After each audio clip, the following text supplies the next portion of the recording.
ажиллаа хийж байна. Олон ажилтнууд дээрээс ажиллаж байна. Одоо ихэнх хүүхдүүд за зарим аймгийн хүүхдүүд одоо танхимын хичээлж байгаа. Ихэнх хүүхдүүд маань теле хичээл цахим хичээл гэдэг зүйлсийг үзээ. Заримдаа багш нартайгаа Google Meet, Facebook chat, зарим бүр Zoom-ээр холбогдоод ингээд хичээлээ багш нь шууд зааж байна. Их мэт тийм олон аргуудыг хэрэгжиж байна л да. Гэтэл энэ цахим шилжилт болоод энэ цахим уншлагын цахим сургалт ингээд явагдахад бид одоо боддог төсөөлдөг Монгол хүн бүр ухаалаг утастай. Монгол хүн бүр интернет ашигладаг, фэйсбүүк ашигладаг гэж төсөөлдөг. Гэтэл тийм биш юм байна. Түүний хамгийн тод жишээг нь 2021 оны 2 дугаар сарын 13-нд боловсрол шинжилгээ ухааны сайд их хамгаалал нь Twitter жиргэнд ингэж иргсэн байдаг. Улсын хэмжээнд 174 мянган хүүхэд хичээлээ үзэж чадахгүй байна шүү гэдэг. Энэ анхааруулга өгсөн байна. Сайдын хэлж байгаа үг хэдийгээр нэг одоо дөрвөн журмаас хол мэт боловч сайдын хэлсэн үг бодлого дөрвөн журам болоод гараад ирдэг учраас энийг анхаарч байх хэрэгтэй гэдэг. Тэгэхээр 174 мянган хүүхэд ингээд хичээлээ судалж чадахгүй. Зарим нь одоо сүлжээгүй газар байна. Зарим нь гэртээ гар утас байдгаа зурагтчгүй хүүхдүүд байж. Энэ хүүхдүүдэд бид боловсрол хичээлээ судлахад нь номын сан яаж туслах вэ гэдгийг бид бодох хэрэгтэй. Ийм сонгоод ашиглаарай гэж юм зөвлөж байна. Тэгвэл бид яаж хэрэгжүүлэх ёстой юм бэ? Ийм асуулт гарч ирдэг. Юу хийх ёстой вэ гэдгээ сая ярьлаа тийм ээ. Тэгвэл одоо яаж хэрэгжүүлэх вэ? Хамгийн түрүүнд одоо цаг төвлөрөө гэж. За энэ зургийн дэлгэцийн фон бол коронавирусын тухай ойлголт тийм ээ. Тэгэхээр нэг талд бол бидний төлөвлөгөөд үндсэн ажилладаг. Аль 2020 онд төлөвлөж өгсөн. Нэгдүгээр удирдлагын төлөвлөгөө, хоёрдугаар удирдлагын төлөвлөгөө гэдэг хийдэг. Тэртээ тэрүүн хийж байгаа ажлууд нь дээр нь захиргааны дотоод бидний нэрлэлээр дотоод ажлууд. Ялангуяа сүүлийн үед тийм мэдээлэл аваад ирээ. Ийм даалгавар хийгээд ингээд удирдлагын зүгээс өгч байгаа. Тийм даалгаврууд маш ихээр нэмэгдэж байгаа учраас энэ ажлуудыг нэг талдаа хийн. Нөгөө талдаа бол яг хэвэл цаг үеийн эцэг бол яг асуудлаа тодорхойлох хэрэгтэй. Хамгийн түрүүнд уншигч болоод хэрэглэгчээ судлах шаардлагатай байна. Тэгээд өөрсдийнхөө нөөц бололцоо үнэлэх хэрэгтэй. Би юу ч чадах вэ? Би ганцаараа нэг ажил хийж чадахгүй. Эсвэл хэн нэгэн сургуулийн захиралтай, эсвэл сургуулийн менежертэй хамтраад, нийгмийн ажилтнтай хамтраад ингэж хийх үү? За гэх мэтээр ингээд асуудлуудаа бүгдийг гаргаад ингэж жагсаах юм шүү дээ. Жишээлбэл асуудлаа тодорхойлох гэдэг нэг жишээ авъя л да. Яг би сая энэ хамгаалалтын сайдыг хэлсэн үг жишээ аваад.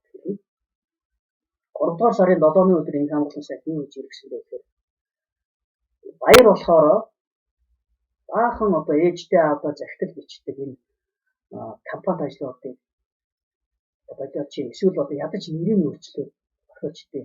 Наадах чи өөрөө тэр ээж аавгүй хүүхдүүд. Ээж аав нэгээ салчихсан хүүхдүүд. Ээж аав нь одоо зам тээврээ осолт ч юм ямар нэгэн байдлаар насаарчаад өвчирсэн хүүхдүүд чинь наадах чи маш хүн дээр одоо тусдаг юм аа. Гэдэг зүйлийг ярьсан. Тэгээд тэр доор нь бол хүмүүс хоёр төвчний хариулт өгч. Нэг нь наадах чинь хийгээд ирсэн ажил наа чи эмзэглэх зүйл үү. Нөгөө тал нь болохоор үнэхээр эмзэглэх юм билээ гэдэг. Эмзэглдэг юм шүү гэдэг нь бол их олон хүн бичиж байгаа. Магадгүй тэр сайд бичсэн учраас зөвшөөрсөн хандлагаар хэлсэн байх магадгүй. Тэгээд их олон хүмүүс нь бол наадах чи үнэхээр тийм ажил шүү, эний ажил шүү гэдэг ч юм уу ийм хандлагыг илэрхийлсэн байдаг. Тэгэхээр одоо яг үгээр бид асуудлаа тодорхойлоод гаргаж ирэх нь шүү. Энэ асуултанд харин манай номын санчид ямар байр суурьтай байдаг вэ гэхээр хэд номын санчин дээр байр суурь илэрхийлсэн шүү. Энэ бол үгүй юм аа. Их олон хүүхдийг одоо өөрийгөө нээх, аав ээжтэй хэлж чадаагүй гэж хэлэхэд тусалдаг юм аа гэдэг ч юм уу. Ийм байдлаар хариулт өгсөн байгаа юм л да. Энэ бол мэдээж тэр өнцгөөс нь харж энэ олон жил хийгдсэн ажил нь байна. Гэтэл нөгөө тал тийм сөрөг сүйдэр тал байна шүү гэдгийг бас сануулж байгаа юм л да. Тэгэхээр хэрэглэгчд маань өөрсдөө тэнд хариулт өгсөн 100 хүний 90 энэ хүүхдэд эмзэг шүү гэж хариулаад 10 нь болохоор энэ нэг тоохгүй дээ хэрэг явж ирсэн ч яадын гэдэг байдлаар хандж байгаа. Тэгэхээр дийлэх хэрэглэгч чинь хаана байна гэдгийг олж тогтоох юм шүү дээ. Тэгэхээр энийг бол тэр нь сайн энэ сайн гэж хэлж байгаа зүйл биш. Ер нь хэрэглэгч чинь хаашаа хазаагаад байна юу гэсэл байна гэдгийг нэгдүгээр тогтооход энэ чухал. Энэ бол асуудлаа тодорхойлох. За дараа нь асуудалд суурилсан үйлчлэгээ үзүүлнэ гэж юм байна. Нөхцөл байдлын өөрчлөлтөд төлөвлөгөө биелэх тасалдах нь түгээмэл байдаг. Ялангуяа 2020 оны номын сонгуудын төлөвлөгөөд ихэнх нь тасарсан. За тэгэхээр энэ тохиолдолд яг үгээр бид шинэ нөхцөл байдал тохируулаад төлөвлөгөө өөрчлөх эсвэл шинэ арга барилд суралцах, шинэ үйлчлэгээ санал болгох ийм хэрэгцээ шаардлага гарч ирдэг. Тэр хэрэгжүүлэхдээ бид ямар алхам баримтлах вэ гэж. Нэгдүгээр асуудлаа тодорхойлох хэрэгтэй. Би нэг жишээ харуулъя л да тийм ээ. За жишээг дараа нь харуулъя. Цахим хичээлээ судалж чадахгүй байгаа сурвалжчийг тогтоож байна. Энийг бол нийгмийн ажилтнтай, сургуулийн захиралтай, сургуулийн менежертэй хамтран хийж байна. За түүнээс гадна танаа орон нутагт ялангуяа нийтийн номын сонгуул. Бизнес нь зогсчоод одоо ажилгүйчүүдийн эвнэн шилжиж байгаа хэдэн хүн байна. Тэр хүмүүсийн судалгаа явуулж гаргаж байна шүү дээ. Тэр хүмүүс чиглэсэн үйлчлэгээ үзүүлэх юм байна. За тэгвэл малчид тариаланчид юу хүсэж байна вэ? Энэ хаврын ойлголт. Эрхчийн талаас бодлогын талаас юу хүсэж байгаа юм бэ? Энэ асуудлаа тодорхойлж гаргаж. Яагаад гэвэл номын сангийн үйлчлэгээ гэдэг маань зөвхөн ном олгодог үйлчлэгээ биш гэдгийг дахиад хэлье. Малчид тариаланчид юу хүсэж байгаа юм? Бизнес эрхлэгчид юу хүсэж байгаа юм? Төрийн албан хаагчид юу хүсэж байгаа юм? Танаа орон нутагт байдаг банкны салбарын юу хүсэж байгаа? Тэр болгоныг ингээд судлаад тэнд чиглэсэн үйлчлэгээ үзүүлэх. Үүрэг нь тавханд байна. За дараа нь ингээд асуудлаа тодорхойлсон бол тохирох үйлчлэгээ сонгоно гэж. Тухайн асуудал тохирсон үйлчлэгээний төрөл сонгож байна. Сая жишээлбэл зөвхөн цахим үйлчлэгээний онцлог үйлчлэгээр аваад үзэхээр 10 төрлөөс аль нь энэ асуудал тохирох вэ гэдгээ сонгох гаргаж ирэх юм шүү дээ. За түүний дараа бид бэлтгэл ажиллагаа сонгосон энэ хоёр үйлчлэгийг зориулаад би энэ хоёр үйлчлэгийг хэрэгжүүлэх юм бол надад юу шаардлагатай вэ? Магадгүй олон тооны бал хэрэгтэй болж болно. Эсвэл олон тооны нөгөө сим картууд хэрэг болж байгаа гэх мэтээр бэлтгэл ажлаа хангах нь шүү дээ. Төлөвлөгөөгөө хийн, төсвөө батлуулна. За өөр бусад бэлтгэл ажлаа. За дараа нь хэрэгжүүлэх энэ алхам гэдэг байна шүү дээ. Шат дараалал алхам гэнэ гэсэн. Нэг жишээгээр харуулъя тийм ээ.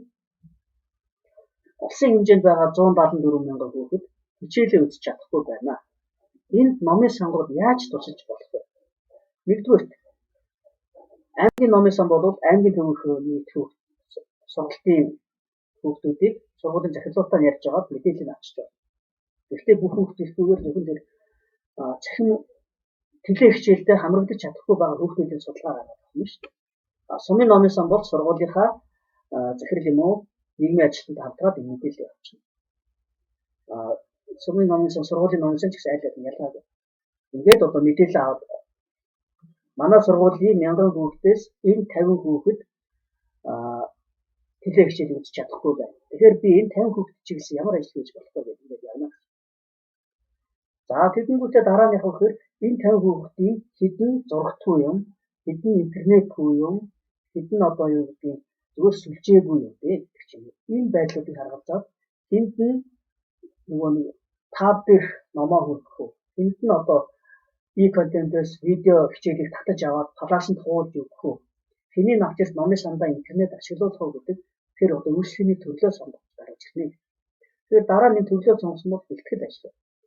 За номын сандаа хүүхд авч ирэх цагийн хуваараад үлдэн тийм ээ. Хүүхд хоорондын зайг бэлдэн, орж гарах хаалгыг яаж орж гарах вэ гэдэг тийм хамт ажил, бэлтгэл ажил маш их хэрэгтэй. Энэ ажлаа дараа нь хэрэгжүүлнэ. Энэ бол маш одоо сайхан ажил. Хэрэгжүүлэх гэдэг нь үндсэндээ урд нөгөө нэг догтлоод байсан зүйлийг хэрэгжүүлээд ирэхээр бас сайн ч үр дүн гарч болно, муу ч үр дүн гарч болно.